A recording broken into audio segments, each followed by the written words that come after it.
نحب نقولها بما انه اليوم اول حصه رجعت بعد الكوب دافريك. مانيش نحكيو برشا على المنتخب واللي صار خاطر سي بون، انا واحد من الناس حبش تفكر خاطر عشت لحظات خايفه على الاخر معناها الحقيقه، لكن على الاقل خلينا نحكيو على بالنسبه لي انا التجربه الانسانيه في المقام الاول والتجربه المهنيه، ذو زوز نحب نحكي عليهم في 30 ثانيه. انسانيا الحقيقه، انسانيا اكتشفت شعب مغربي يحب على الاخر التوانسه، وشعب مغربي كي خالط التوانسه غادي تبدلت فكرته للافضل حتى من اللي كان قبل. شعب مغربي يحبنا على الاخر، شعب اللي كي تقصدوا انت في اي انسان في الشارع مهما كان عمره ومهما كان الفئه الاجتماعيه اللي جاي منها، تقصدوا اكثر من جينيرو. يا جعفر مش مجرد تسال الانسان تقول له وريني مثلا حاجه ولا منين نمشي هكا، فما شكون يهزك ويمشي معاه بحياته، فما شكون تاكسي ولا شكون تمشي معاه يقول لك ما ناخذش عليك فلوس، فما شكون من اول نهار صدقني مازلت في مطار محمد الخامس باش ناخذ تران للرباط، اقسم بالله غادي شكون لقاني نسال والكل قال لي كانك مأخر عليك اجابات مع بحذايا مع في داري مع عائلتي وغدوه ما يصيرش كمك، يعرف مجرد اللي انا تونسي مازال يعرف اسمي، لا يعرف مهنتي، لا يعرف حتى شيء.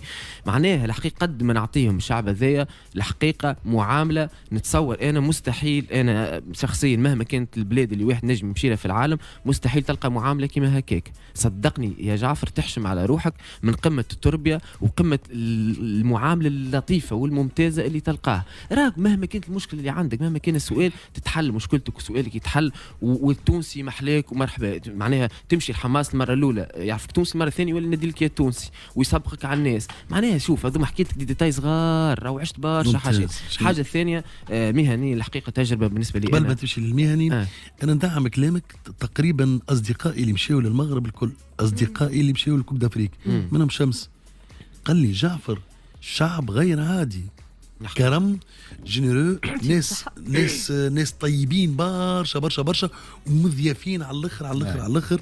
الحقيقه لو كان هاني اللي هو صحفي رياضي فهمني ولا وانتقل على عين المكان مش مطالب انه يجامل، ينقل الحقيقه كما هي. هذه اعتقد انها شهاده كبيره برشا، وان شاء الله يا خويا نزوروا المغرب. انا ما نعرفش ان شاء الله لازم تمشي. فما اللي قلته الكل صحيح، لكن فما معامله بالحق ياسر سبيسيال للتوانس. معناها غيان كو تقول على السلامه صحيح على السلامه وبرشا يفرحوا بيك. انا ما صدقتش حتى انا من الاول عندهم مزيانه ياسر. عندك ما تشوف وقد ما تمشي باقي فما ما تشوف، اما العباد بالحق فما محبه معناها لا متناهيه للتوانسه وتقدير كبير. بالضبط. مهنيا جعفر نحب نقول انه بالنسبه لي تجربه كانت مفيده جدا، لانه نجم نقولوا مغامره ولا تحدي جديد بالنسبه لي، لاول مره نمشي لتغطيه مسابقه كبرى كما كاس الامم الافريقيه، واحده من اكبر المسابقات في العالم بعد طبعا الشامبيونز ليج وبعد كاس العالم وبعد كاس اوروبا، تجي كاس